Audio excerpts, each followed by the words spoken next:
Welcome everyone. Today I have a very exciting Necro build for Season 2. So let's have a look at the build and you guys might see something a little different.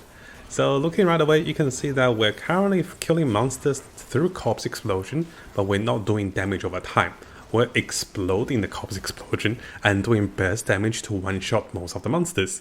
And this build is quite creative and also very interesting to make an alternative using the latest rings which auto-cast corpse explosion and also corpse tendril for this build. So right away you can see our build is quite durable because we still convert additional damage from Bone Storm into barriers. We also have tons of fortify. On top of that, we're doing few millions of burst damage with corpse explosion just by landing them, just by killing monsters. We have multiple ways of grouping monsters with corpse tendril and also decryptify, and also by using Blight, which groups enemy together to allow us to do massive amount of damage by exploding multiple corpses. So the build itself is very fun by spamming a lot of corpses with lucky hit chance, and this together will give us additional Bone Storm with a little sword, and this gives us additional ways of dealing more damage and also getting more barriers. So you can see our testing results in tier 100, most of the monsters will die in one shot. And for the off chance they don't die in one shot, they will die in the next shot. So yes, this is definitely a much faster version compared to the damage over time with the damage over time Blood Mist build. And you can see we're not using Blood Mist. I have always been thinking that if it's possible to remove or replace Blood Mist in certain builds, this is definitely one of the testing attempts my friend Dad has tried and it works wonderfully. Now do keep in mind guys, currently we're getting a lot of barriers and we're very durable. It will be tested in the future when the harder difficulty comes out, whether the Blood Mist invulnerability is more preferable compared to the burst damage. By the moment you deal tons of damage and you can one-shot pretty much everything in tier 100. Now fast forwarding to the boss. The build, compared to most of the Necromancer build, the build have a similar weakness towards doing single target damage against the boss. Especially when there are no additional minions being summoned by the boss, you will have a little shortfall in terms of damage. Now in comparison, I will say that the damage over time shadow damage build may be a little stronger in terms of damage for the long term compared to the burst damage. Because simply we're doing burst damage like 5-10 million damage, but the boss will have hundreds of millions of HP, right? So you can see I'll fast forward a little bit. Our build is very durable. We don't have any problems taking damage from the boss, but at the same time we're doing a little slower damage, similar to most of the Necromancer build. This is always a drawback with Necromancers for the high tier dungeons, which my case is we can run with a Barbarian to one-shot the boss. But of course, other than the weakness of dealing single target damage to the boss, the build is wonderfully strong in all of the content. Now similar to all of our videos, I'll provide you guys with the gears and also the replays of everything related to this build at the end of the video for you guys to have a look and also to look into building and also testing this build. So coming over to the Mobility Builder guide over here. My friend Dad has been testing different Necromancer builds, as you can see with a number of the builds like the Blood Mage and also with the the monsters with the minions auto summoning, and also now currently he's trying the Decompose and also Blight. So the build, it definitely has some interesting parts. So what I want to do is I want to firstly come over to the skill trees and I want to show you guys that it's been a while I see anybody use this corpse explosion in terms of the explosive build. So in case you guys didn't know, you can deal a massive shadow damage over time with corpse explosion, but this does have its fallbacks. You tend to take a while for the damage to rank up, and sometimes you don't have the satisfaction of exploding and killing enemies in one shot. So by taking the alternative path, corpse explosion will now deal additional damage that is 8% increased damage to stunned, slowed, and also vulnerable enemies. And you can be slowing enemies with Decryptify. You can be stunning enemies and also making them vulnerable with corpse tendril. You can also apply vulnerability through your vampiric powers and also apply vulnerability through your glyphs. So the centerpiece of this build is that we will be gaining more ranks to corpse explosion and then dealing more damage through the burst damage of corpse explosion together with a massive multiply of the Black River. Now because we'll be grouping multiple enemies together with a Blight Defiled Area passive, this allows us to deal massive damage with corpse explosion. So if we briefly talk about the Black River, which is a very powerful item for any of the corpse explosion build. we'll be gaining up to 130% per corpses and up to 4 corpses. So this means we can easily gain 520% more damage with 4 corpses because Blight and also Corpse Tendril will pull enemies together. And together with that, remember we're getting another 24% additional damage with the explosion of the corpse explosion. So you are stacking a lot more damage than usual for this particular build. Now briefly going through the gears of choice. For the unique items, we're currently using the Hawthorn below, the Black River, the Lidless Wall, and also the Auto Casting Ring. Now because we're not running the damage over time with any of the Shadow Blight passives, we're not using the Ring from Durrell that give us damage over time. So we'll actually have additional corpses to be spawned using Decompose, and this will give us more damage and also spawning more corpses using corpse skills.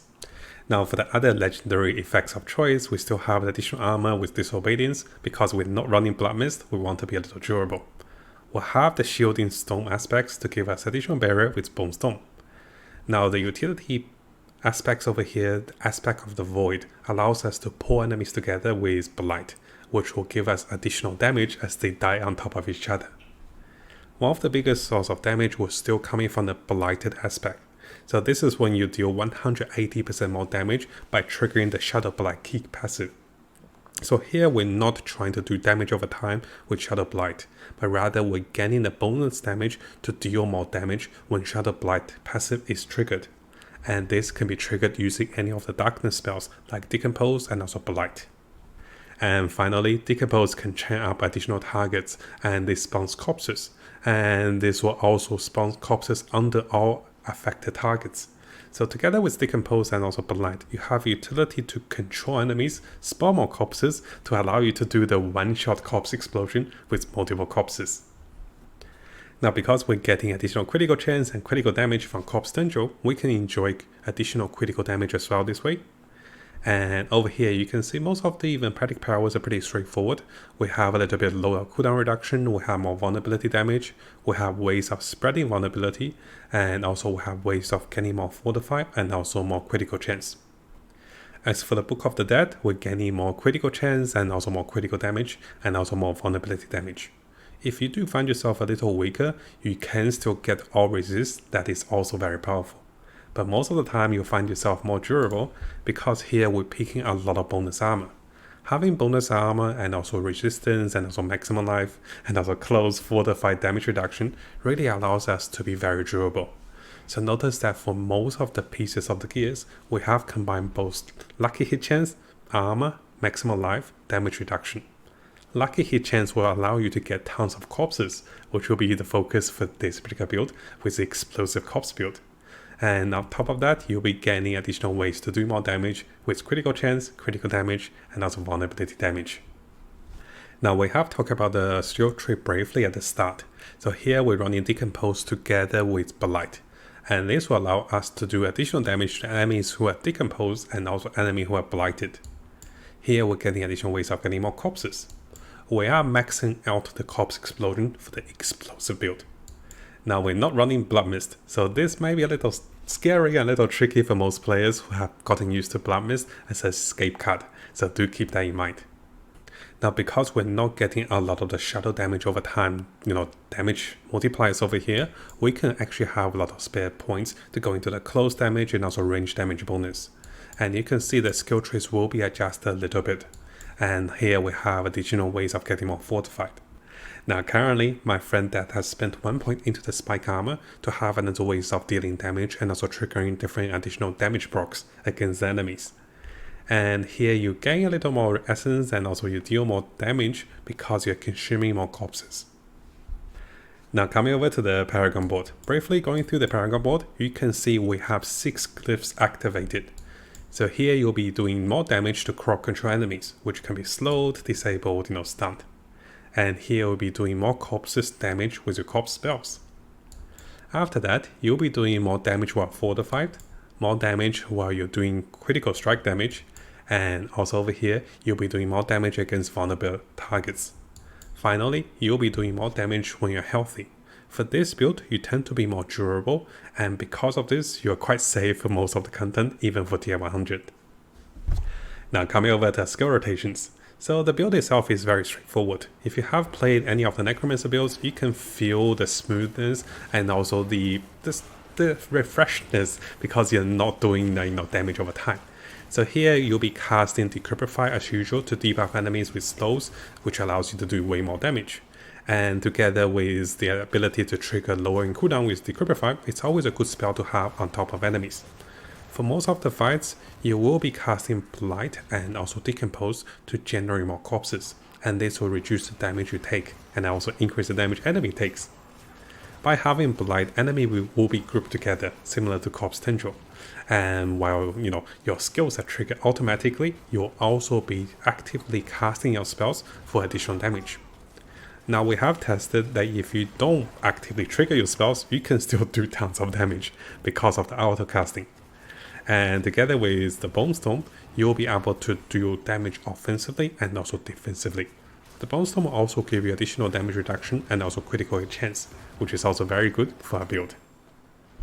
Now finally against the boss. It might seem to be a little slow because the boss yourself will not allow you to respawn that many corpses. But if you do get yourself timed correctly, so when the boss is staggered, you can deal the most damage. So most of the time against the boss you will take some time, and the rotations of the spells and also the way you deal most of the damage will be coming from corpses. And sometimes, the boss will take a while. So there's no other ways to go around it for most of the corpse build for the bosses. I do think in comparison, the damage over time build might do a little more damage, really depends on how many crits you get and how much burst damage you deal against the boss. But nevertheless, you can, deal sizable damage against the boss with the burst damage build like this one, and most of the time you just be clicking your buttons over here and the boss will die eventually. So what I do now is I'll provide you guys with a testing replay we used to run tier 100, and you can really see the difference having a bursty Necromancer build. And this build will be extremely potent with Helltide and any content that is in the overworld, simply because it will farm faster, because you don't have to wait for the monster to die. The moment Corpse Explosion is triggered, they will die instantly, and as you do more Corpse Explosion, the faster they die, the faster you clear the content and also get through the game.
I'm not ready yet.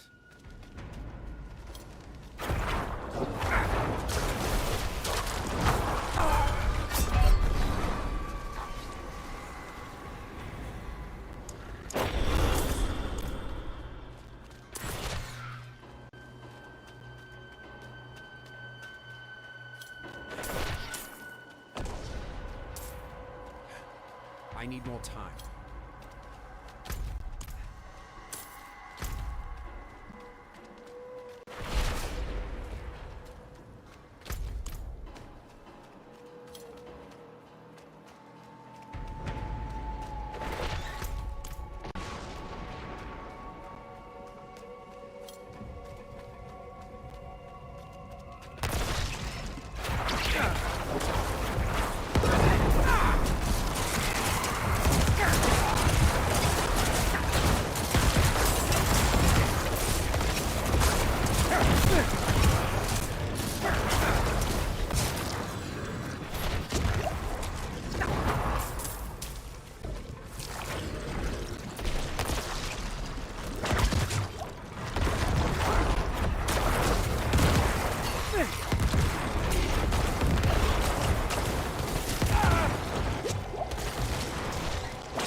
I need more time.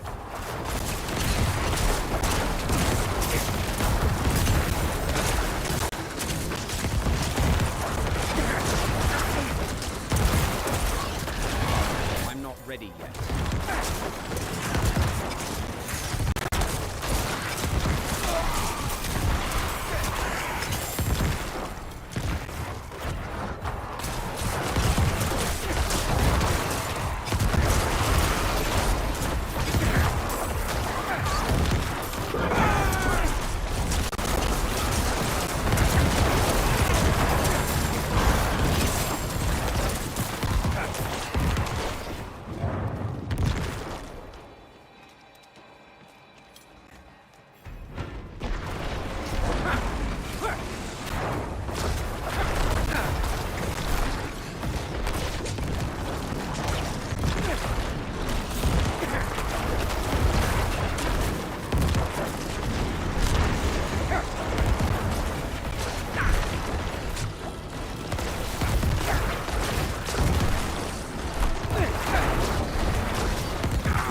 Now, if you guys haven't subscribed, it is a really good time to do so, because I'll be covering tons of Diablo 4 related topics and also videos and also guides. We'll be looking to the top meta builds, non-meta builds, leveling up, and also Paragon tricks. We're also looking to the latest events and also official updates, and also changes to different characters and also different builds in the game. So make sure you hit that subscribe button and also turn the notification on, because a lot of you who are watching the videos have not subscribed. You can see 80% of the viewers who are watching our videos have not subscribed, so make sure you subscribe to stay tuned for the latest update for Diablo 4.